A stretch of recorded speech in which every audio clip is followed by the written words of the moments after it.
On this day, in 1980, Joy Division played their last ever gig at the University of Birmingham's High Hall.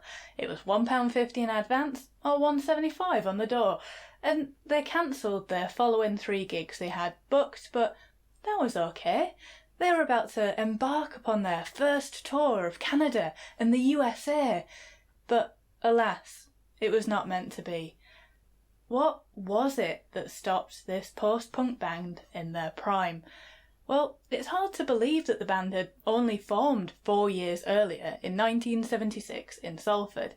The founding members, Bernard Sumner, Peter Hook and Ian Curtis, had all been to see the Sex Pistols perform that summer, and they were inspired to start their own band.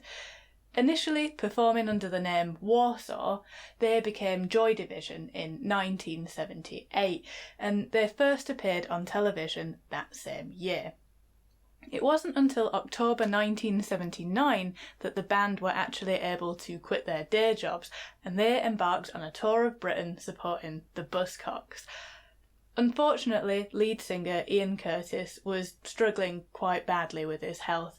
He got severe epilepsy and he'd started having fits during shows. He suffered with depression and he was also going through a difficult time in his marriage. Joy Division played their last ever show on this day in 1980.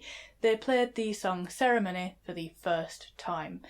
There were about 300 people at the gig and the band were late on stage. Sadly, on the 18th of May 1980, singer and lyricist Ian Curtis died by suicide at his home in Macclesfield. Drummer Stephen Morris said that it was only after Ian died that we sat down and listened to the lyrics. You'd find yourself thinking, oh my god, I missed this one. Because I'd look at Ian's lyrics and think how clever he was, putting himself in the position of somebody else. I never believed he was writing about himself. Looking back, how could I have been so bleeding stupid? Of course he was writing about himself, but I didn't go in and grab him and ask, what's up? And I have to live with that. The band had a pact that they would rename themselves if ever anyone left, so they became New Order a few weeks later. And despite the connotations with a certain European right-wing regime of the 1940s, the band, they weren't right-wing.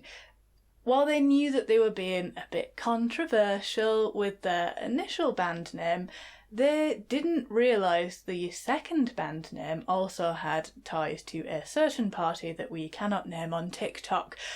They were just genuinely naming themselves as the New Order of the old band. Anyway, look after yourselves, look after your friends, and thank you for watching. Why not subscribe? And I'll see you tomorrow.